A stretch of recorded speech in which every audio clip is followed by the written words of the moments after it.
পৃষ্ঠটান বলতে আমরা কি বুঝি? পৃষ্ঠটান মানে হচ্ছে তরল পৃষ্ঠের একটা ধর্ম, ঠিক আছে? ধর্ম মানে কিরকম, যে আমাদের এই তরলের যে কোনো তরল লিকুইডের মুক্ত পৃষ্ঠ সবসময় একটা দেখবি টান টান করে একটা পর্দার মতন আচরণ করে, ঠিক আছে? এটাকেই বলা হচ্ছে আমাদের পৃষ্ঠটান। যদি এটাকে দেখতে পাচ্ছিস, ধর এটা একটা তরলের মুক্ত পৃষ্ঠ, এখানে যদি আমরা একটা এবি রেখা কল্পনা করি, তো এই তরলের মুক্ত পৃষ্ঠ সবসময় একটা সংকোচন হওয়ার প্রবণতা, ঠিক আছে? এই সংকোচন প্রবণতার জন্যই এই এবি রেখা উভয় পাশের অণুগুলো কি করে, পরস্পরের থেকে বিচ্ছিন্ন হয়ে যায়, যার দরুন এই পি অংশ কিউ অংশের ওপর এবং কিউ অংশ পি অংশের ওপর একটা সমপরিমাণে বল, যেটা এই এবি রেখার সঙ্গে লম্বভাবে পৃষ্ঠতলের স্পর্শ বরাবর প্রয়োগ করে, ঠিক আছে? আর এই যে এবি রেখার প্রতি একক দৈর্ঘ্যে প্রযুক্ত বলের পরিমাণটাই হলো পৃষ্ঠতল, ঠিক আছে? এটাকে আমরা ম্যাথমেটিক্যাল ইকুয়েশন দিয়ে বলতে পারি যে যদি একটা এই যে এবি রেখার দৈর্ঘ্য যদি এল হয় আর ক্রিয়াশীল যে বলের মান সেটা যদি এফ হয়, তাহলে পৃষ্ঠটান এফ ইকুয়াল টু আমরা কি বলতে পারি, এফ বাই এল। তার মানে কি প্রতি একক দৈর্ঘ্যে, নিচে এফ মানে কি প্রতি একক দৈর্ঘ্যে, ওপরে এফ আছে প্রযুক্ত বলের পরিমাণ, সেটাই হচ্ছে পৃষ্ঠটান। এবার পৃষ্ঠটানের একক সিরিয়াস পদ্ধতিতে টাইম, সেমি ইনভার্স, আর এসআই পদ্ধতিতে একক হচ্ছে নিউটন মিটার ইনভার্স, ঠিক আছে? আর পৃষ্ঠটানের মাত্রা, পৃষ্ঠটান মানে কি বললাম, ফোর্স বাই এল, মানে হচ্ছে বল বাই দৈর্ঘ্য। বলের মাত্রা তো আগে শিখে এসেছি, মানে পড়ে এসেছি, যেটা হচ্ছে এ বাই টি টু দি পাওয়ার -2, আর এর দৈর্ঘ্যের মাত্রা আমরা বড় হাতের এল দিয়ে লিখতে পারি, তো কাটাকুটি করে আসছে এম টি টু দি পাওয়ার -2। তাহলে পৃষ্ঠটানের সংজ্ঞা যদি আমি বলি তাহলে কিভাবে বলতে পারি, তরলের মুক্ত পৃষ্ঠে একটি কাল্পনিক রেখার প্রতি একক দৈর্ঘ্যে ওই রেখার সঙ্গে লম্বভাবে পৃষ্ঠতলের স্পর্শ বরাবর এবং রেখার উভয় পাশে যে বল ক্রিয়া করে সেটাই হচ্ছে তরলের পৃষ্ঠতল। সোজা কথায় একক মানে এই এবি রেখার যে একটা রেখা প্রতি একক দৈর্ঘ্যে প্রযুক্ত বল, সেটাই হচ্ছে পৃষ্ঠটান। এই পৃষ্ঠটান মানে সবসময় তরলের মুক্ত পৃষ্ঠকে টান টান করা পর্দার মতন আচরণ করছে। এই টানটা যদি বলা হয় কোন দিকের টান, এই টানটা হলো সেই টানটাই যে টানটার জন্য তরলের মুক্ত পৃষ্ঠ পরস্পর মিনিমাইজ হতে পারে, মানে সংকুচিত হতে পারে, সেটাই হচ্ছে এই টান। এবার যদি উদাহরণ দিই, জল পোকা হয়, যে কোনো মাকড়সা হোক বা যে কোনো জলের পোকা যাই হোক না কেন, এই জল পোকা যখন জলের মধ্যে বাইরে যায় তো ও তো ডুবে যায় না, এটা কিভাবে যাচ্ছে, এটা একটু পৃষ্ঠটানের জন্য হচ্ছে কিরকম, এতে ওদের যে পাগুলো দেখ জলের মধ্যে যখন হাঁটছে, এই ওদের পাগুলো কিন্তু জলের যে যে অংশগুলো যে পড়তে দেয় সেই অংশগুলো একটু করে নেমে যাচ্ছে না, একটু করে বসে যাচ্ছে না। এবার যখন এই যে অংশগুলো নেমে যাচ্ছে, যে অংশের পা হচ্ছে সেই অংশগুলো নেমে যাচ্ছে, সেইখানকার এরিয়াটা মিনিমাইজ হয়ে যাচ্ছে, সেখানকার এরিয়াটা সংকোচন হয়ে যাচ্ছে। তরলের ধর্মই তাই, যে সংকোচন হওয়া, মানে শুদ্ধ তরল যাকে মানে জল, মানে সংকোচন হওয়াটাই তার ধর্ম। যে জায়গায় পা হচ্ছে সেই জায়গায় তরল মানে লিকুইডের পৃষ্ঠ মানে তলটা মিনিমাইজ হয়ে যাচ্ছে, যার জন্য ওরা আরামসে চলাফেরা করতে পারছে, ডুবছে না, ঘিরে বেড়াতে পারছে। একই রকম ভাবে তোরা যদি একটা গ্লাসে জল নিয়ে একটা বাটিতে জল নিয়ে ওর উপর জোরে না, হালকা করে একটা ব্লেড ভাসিয়ে একটা সেফটি পিন দিয়ে হালকা করে, এরকম ভাবে হালকা করে যদি একটা সেফটি পিন বা একটা ব্লেড শুয়ে দিস, দেখে ব্লেড বা সেফটি পিনটা ভাসছে, ভাসছে না না কাট হবে, কাট হবে কিন্তু সেফটি পিন আর যেগুলো হালকা বা জেমস পিন যে খাতা বই আপনার ওইগুলো হতে পারে, ওইগুলো যখন জলের উপর এরকম জোরে লাগে হালকা করে যখন ছেড়ে দেবো দেখবি ভাসছে, যে সেফটি পিন ভাসছে, ব্লেড ভাসছে, কেন ভাসছে, এটাও কিন্তু পৃষ্ঠটানের জন্য। কিরকম, সেটা হচ্ছে যখন তুই এটা ব্লেডটা বা সেফটি পিনটা তুই যখন জলে দিচ্ছিস, এই সেফটি পিনের চারপাশে তো লিকুইড আছে, নিচেও লিকুইড আছে, এই লিকুইডগুলোও চাইছে যে সংকুচিত, মানে পৃষ্ঠটা মানে তরলের ধর্মই তাই, সবসময় চাই কি করে জায়গাটা কম করা যায়।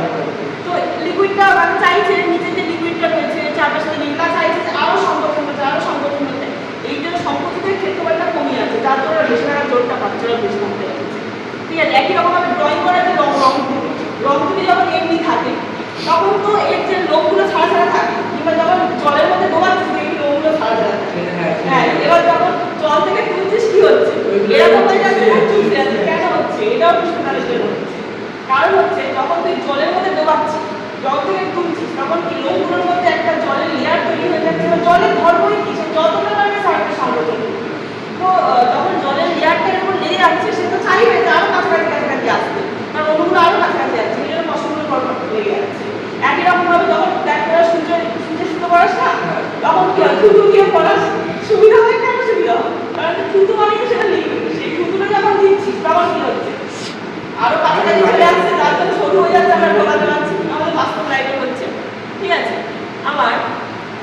যখন দেখ আমরা বলি যে জামা কাপড় অনেক সময় বলি যে খুব নোংরা হয়েছে একটু গরম জলে ডুবিয়ে দাও তাতে পরিষ্কার বলে কিনা বাড়িতে বলে তো গরম জলে হ্যাঁ গরম জলে ডুবিয়ে দাও তাতে পরিষ্কার কেন বলা হয় গরম জলে দিলে কেন তাতে পরিষ্কার তার কারণ হচ্ছে আমরা যখন জলটাকে গরম করছি তখন জলের অণুগুলো পরস্পর ছোটাছুটি করছে কাছাকাছি আসতে পারছে না তবে চাই কাছাকাছি আসবে তরলের অণুগুলো চাই সবসময় চাই কাছাকাছি আসবে কিন্তু যখন জলটাকে হিট করছি তখন অণুগুলো চাই পাচ্ছে না কাছাকাছি আসবে ছোটাছুটি করছে তখন কি হচ্ছে যখন অন্যগুলো ছোটাছুটি করছে তখন ওই জলটা কাপড়ের মাঝে মাঝে ধুয়ে যাচ্ছে ধুয়ে ময়লার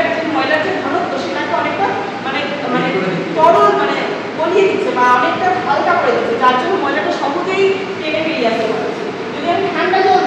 জল দিলে কি হবে ঠান্ডা জল অন্য সবসময় এখন করে থাকে কতটা মানে বের করতে পারবে না কিন্তু গরম জল দিলে সহজে বের করতে পারবে তো এটাও পরিষ্কারের জন্য হচ্ছে এবার দুধ যখন তুই একটা দুধ ফোটাস গ্যাসে ফোটানো দেখেছিস তখন কি দুধে সর পড়ে পড়ে না কখন পড়ে তাহলে কি বললাম যখন দুধটাকে আমরা হিট করছি তখন সেটা গরম আর দুধের লিকুইডের অণুগুলি পরস্পর ছোটাছুটি করছে তখন কাছাকাছি আসতেই পারছে না তারা যখন আমরা ঠান্ডা করছি আস্তে আস্তে কাছাকাছি আস্তে সর পড়ে যাচ্ছে যখন কাছাকাছি একত্রিত হচ্ছে তখন দুধের ওপর সরটা পড়ে যাচ্ছে এটা বিস্ফোরণের জন্য হচ্ছে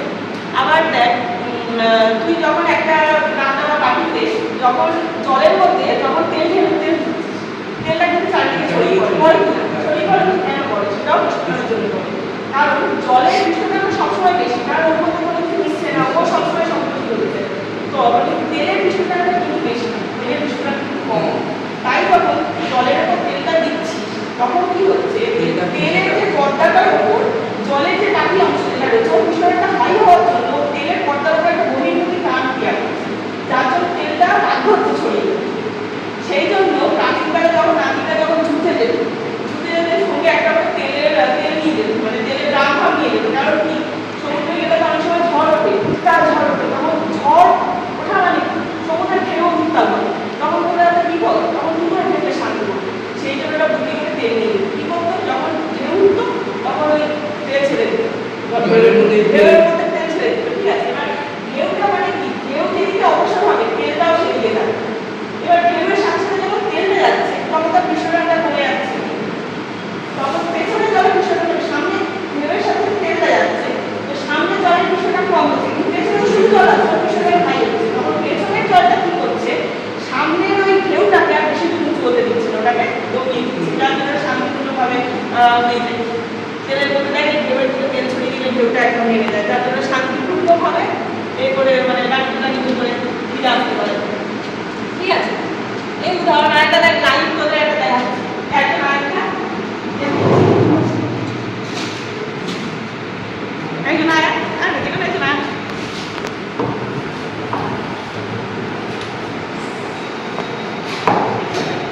এটা একটা খালি গ্লাস ঠিক আছে এটা একটা কার্ড রাখলাম ঠিক আছে গ্লাসে কিন্তু জল নেই এটা কার্ড রাখলাম এবার কার্ডের উপর যখন দেখ আমি একটা পয়সা ফেলছি কার্ডটা পড়ে যাচ্ছে তো এবার এটার মধ্যে জলটা ঢাল চুপচুপ করে জলটা ঢাল একদম চুপচুপ করে জল ঢাল পুরো একদম হ্যাঁ ঠিক আছে একদম এই যে জলটা ঢালছি তরলের পৃষ্ঠটা যে টান একটা পর্দার মতো হচ্ছে এবার আমি কাঠটা রাখছি কাঠটা রাখলাম এবার তুই একটা পয়েন্টে করছে না আবার একটা পয়েন্টে করছে না কেন করছে না এটাও কিন্তু পৃষ্ঠটানের জন্য তরলের যে পৃষ্ঠটান সেটা কি করছে এই কাঠটাকে ধরে রাখছে যার জন্য আমরা যতই ওজন দিই না কেন পড়বে না এই যে জলের অণুগুলো আর এই যে কার্ডের অণুগুলো পরস্পরের মধ্যে আকর্ষণ কাজ করছে যার জন্য কার্ডটা আমাদের থাকছে পড়ে যাচ্ছে না মানে যতই পয়েন্টিস করছে না কিন্তু যখন ক্লাসটা ফাঁকা থাকছে তখন তো কোনো অ্যাট্রাকশন কাজ করছে না সে কী করে কার্ডটাকে ধরে রাখবে এটাও কিন্তু পৃষ্ঠটা এই জলের যে ওপরের পৃষ্ঠটা জলটা কিন্তু এতটা যদি থাকতো কার্ডটা পড়ে যেত জলটা পুরো চুপচুপ করতে মানে টান পর্দার মতো হচ্ছে যার জন্য এই কার্ডটাকে করে রাখতে হচ্ছে বুঝতে পেরেছি তাহলে আমাদের পৃষ্ঠটা তাহলে কী কী বিষয়ের উপর নির্ভর করে কী বলে রাখে আমাদের পৃষ্ঠটা কী কী বিষয়ের উপর নির্ভর করে জল না কী বিষয়ের উপর নির্ভর করে প্রথম হচ্ছে ঘনত্বটা কেন আমাদের কাপড় কাচা ঘনত্ব যখন মানে উষ্ণতা বেশি হয়ে যাচ্ছে ঘনত্ব পাতলা হয়ে যাচ্ছে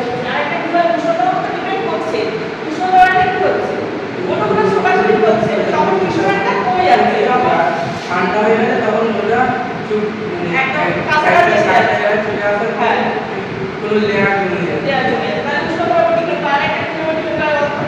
তেলের কেসটা বললাম। ওই তো যখন মানে সাগরের ঢেউ উঠে। হ্যাঁ, তার মানে কি আমাদের